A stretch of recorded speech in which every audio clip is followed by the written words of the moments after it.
Most people believe that fasting is the ultimate way to cleanse the body, a reset button for your health. But if your kidneys are already struggling, doing it wrong isn't a cleanse. It is like forcing a cracked engine to race against the clock. Here is the terrifying truth. Your kidneys are masters of deception. You might feel a bit of fatigue, maybe some slight swelling in your ankles, yet your blood tests keep coming back perfectly normal. This isn't your imagination playing tricks on you. It is the oldest survival mechanism the kidneys have. They can lose up to half of their filtering capacity, 50%, before your creatinine levels even begin to shift. You feel absolutely nothing because the kidney's warning system is designed to whisper, even when it is quietly collapsing. Fasting can be the very thing that saves them, or the final blow that breaks them, depending entirely on whether you understand their hidden rules. To understand why fasting is such a delicate tightrope, we first have to look at the silent trauma your kidneys have been enduring. Imagine the microscopic filters inside your kidneys as a delicate, thin sieve. Now, imagine blasting a high-pressure fire hose straight into that fragile mesh, hour after hour, meal after meal, without a single pause. This is what doctors call hyperfiltration. It is a violent force born from constant eating, high insulin, and chronically elevated blood sugar. Every time you consume a heavy meal, insulin forces the blood vessels to open wide, pushing blood into the kidney's filter with a pressure it simply cannot withstand. Under this constant metabolic storm, the microscopic foot soldiers guarding your filters, called podocytes, are literally scraped away. And here is the real tragedy. These cells never divide. They never grow back. Once they fall, your filtration system loses its irreplaceable gatekeepers forever. Every snack becomes another unseen blow. Every day is another layer of damage. Your tests still look normal, only because the remaining filters are working tenfold to compensate. But superhuman effort has a limit. And when you stop eating, the fire hose is finally turned off. The real question is, what happens to the broken sieve when the water stops? Every single day, your heart pumps nearly 50 gallons of blood through your kidneys.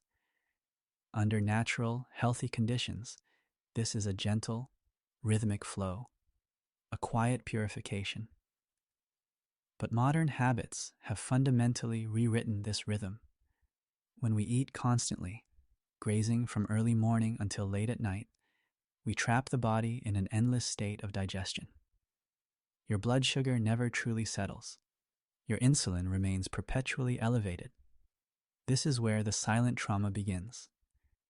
Insulin does not just manage sugar. It acts as a powerful hormonal switch that forces the blood vessels entering your kidneys to open unnaturally wide. A massive, high-velocity volume of blood surges into the delicate filtration units. The fragile mesh of the glomerulus is stretched to its absolute breaking point. Meal after meal, year after year, the pressure inside the kidney builds to dangerous levels, yet you feel absolutely no pain. The engine is redlining in complete silence. The true victims of this internal storm are the podocytes. Imagine them as microscopic, highly specialized fingers that tightly wrap around the blood vessels. They are the ultimate gatekeepers, locking tightly to ensure that vital nutrients and proteins stay in your blood, while toxins are safely flushed away. But under the brutal, relentless force of hyperfiltration, these tiny fingers begin to lose their grip. The immense pressure physically shears them away from the filter. Here is the most devastating biological reality you must understand. Podocytes do not regenerate. They are much like neurons in your brain. Once they detach and die, they are lost forever. Your body cannot simply grow new ones to replace the fallen soldiers. When a podocyte is destroyed, a microscopic hole is left in the filter. To compensate, the surviving cells must stretch themselves even thinner to cover the expanding gaps. This extra strain only accelerates their own exhaustion and death. It is a vicious, inescapable cycle. Your blood work hides this tragedy perfectly because the remaining healthy filters simply work twice as hard, masking the decline until the damage is severe. The kidney is slowly drowning in its own desperate effort to keep you alive. It is an organ exhausted by the sheer volume of modern living. To save it, you cannot rely on a pill to patch the holes. You have to lower the pressure. You have to turn off the fire hose. And that profound biological shift only begins in the exact moment you decide to stop eating. The very moment you stop eating, a profound biological shift begins. Within the first 24 hours, the heavy, constant presence of insulin finally begins to fade. And as insulin drops, it sends a powerful, quiet signal to your kidneys. The storm is passing. For years, high insulin has forced your kidneys to hoard sodium, gripping tightly onto salt and water, inflating your blood volume and driving up the pressure inside those delicate filters. But now, without food constantly arriving, that chemical grip simply releases. Suddenly, the trapped sodium and excess water are allowed to flow outward. Scientists call this the natriuresis of fasting, but you might just notice it as a sudden, relieving lightness. The puffiness in your face and ankles begins to soften. More importantly, deep inside the microscopic vessels of your kidneys, the brutal mechanical pressure finally drops. The fire hose is turned off.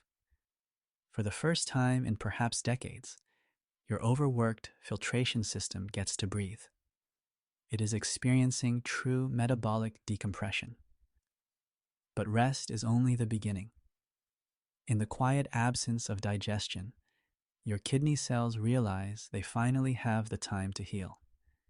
They shift from a frantic state of survival into a deep, internal triage. Deep inside these cells are mitochondria, tiny microscopic power plants that have been burning out from years of chronic overwork. When these power plants get damaged, they leak harmful molecules that scar the delicate kidney tissues. This is a deadly process known as fibrosis. Fibrosis is the true enemy of kidney disease, slowly turning living, breathing filtration tissue into stiff, useless scars. Fasting completely changes this destiny. As your body senses the lack of incoming calories, it triggers a brilliant biological mechanism called mitophagy. Think of it as a highly trained, microscopic cleanup crew. Your kidney cells actively hunt down the broken, leaking mitochondria and gently dismantle them. They clear out the dangerous cellular debris before the scarring can spread any further. You cannot physically feel this happening. But in this quiet window of time, your kidneys are literally rebuilding themselves from the inside out, deciding to heal rather than to age. But this profound state of healing carries a dark and hidden shadow.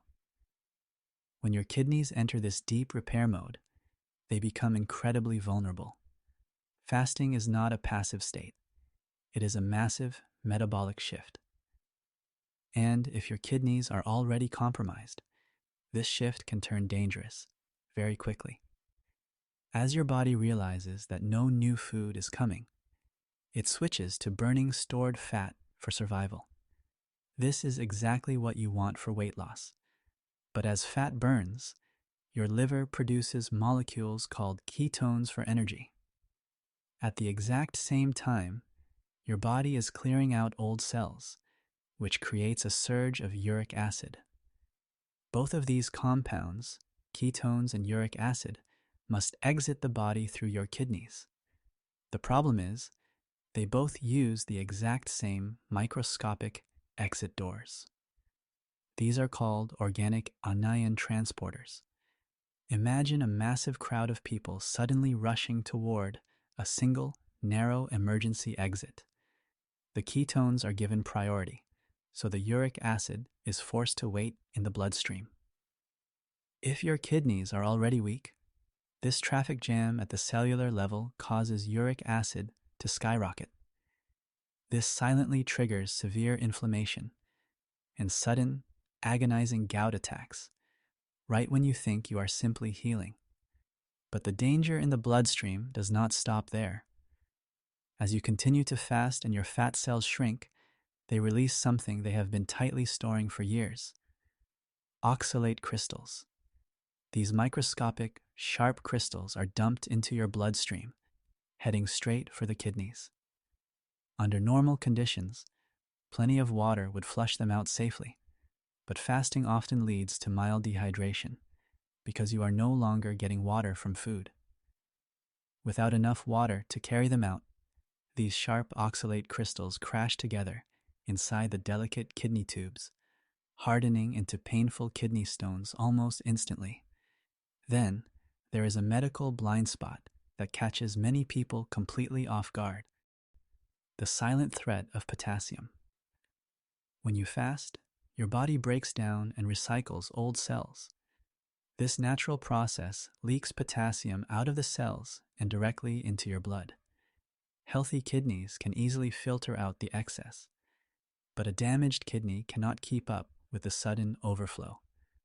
Potassium begins to build up in the blood, acting like a ticking time bomb for your heart. You might feel a strange flutter in your chest or an irregular heartbeat, completely unaware that your electrolytes are quietly drifting toward a fatal imbalance. And if you push the fast too long, your body runs out of fat and begins breaking down your own muscle tissue for energy. This muscle breakdown creates a massive wave of urea and nitrogen waste. It forces your already weakened, resting kidneys to suddenly wake up and work overtime just to clear the toxic sludge out of your system. Finally, we arrive at the most immediate danger of all: medication shock. When you stop eating, your blood pressure naturally drops. Your blood sugar naturally falls. But if you continue taking your usual high doses of blood pressure or diabetes medications, the combination can be catastrophic. Your blood pressure can plummet so low that the blood supply to your kidneys is severely choked off. Without enough blood flow, the kidney tissue begins to starve of oxygen, triggering acute kidney failure right in the middle of your fast.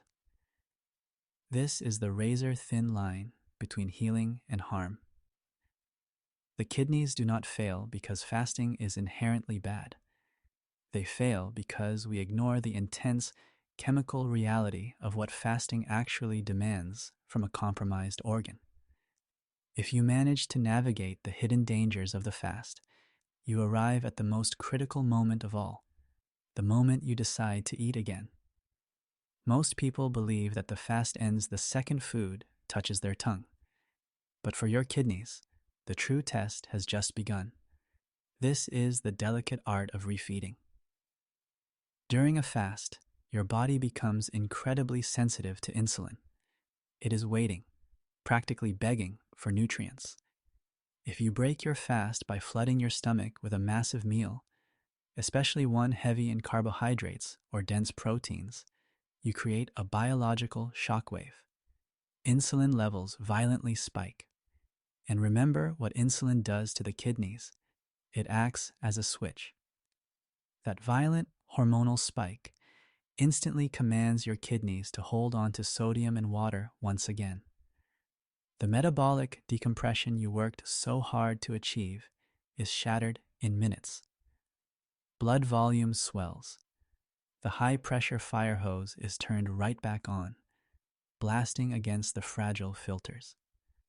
This sudden, aggressive rebound effect can cause extreme fluid retention, making your kidneys work harder than if you had never fasted at all.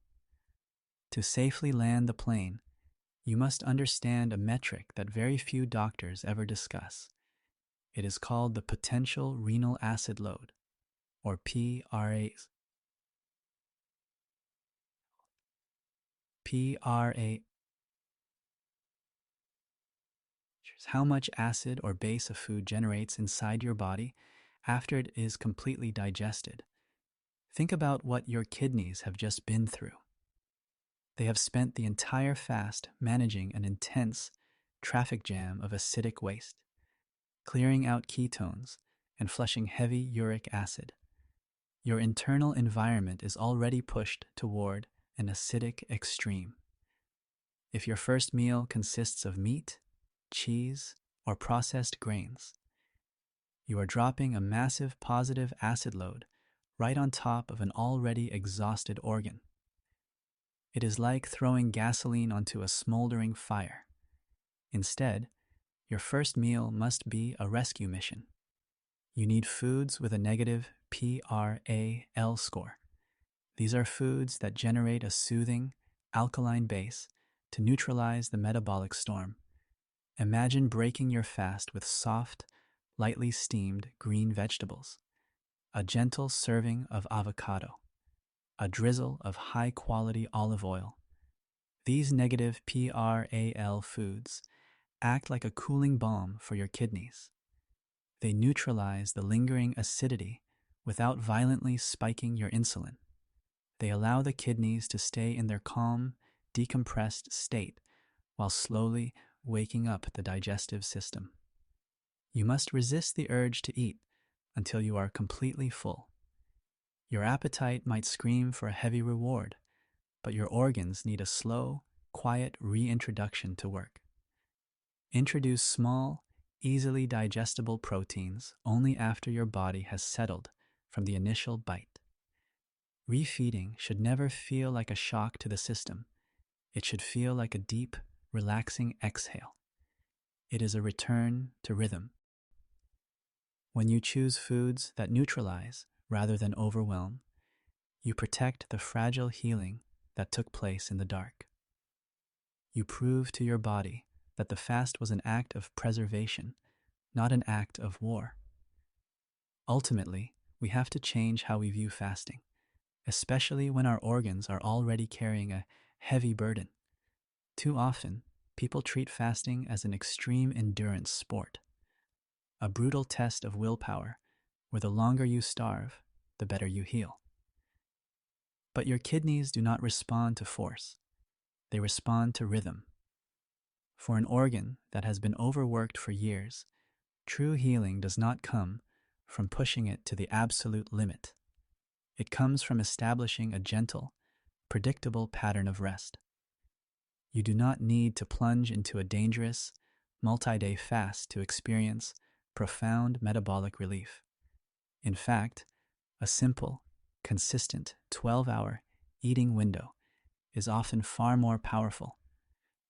By merely eating your dinner, going to sleep, and waiting 12 hours before your first meal the next day, you grant your kidneys a beautiful, daily pause. When you completely eliminate snacking between meals, you stop the relentless spikes of insulin. You keep the internal fire hose turned off for hours at a time. This steady daily decompression offers far more sustainable recovery than shocking your system with extreme starvation. Healing is quiet. Your body rarely screams when it is getting better. Instead, it speaks in tiny, subtle patterns. You have to listen for them. Notice the mornings when you wake up and the puffiness around your eyes is completely gone. Pay attention to the days when your legs feel lighter and your shoes do not feel tight around your ankles. Feel the steady, calm rhythm of your heart, beating smoothly without the stress of electrolyte chaos. These are not just random good days. They are the silent language of an organ that is finally breathing again. It is your kidney's unspoken gratitude. When you stop trying to conquer your body and start moving in rhythm with it, that is when the true healing begins.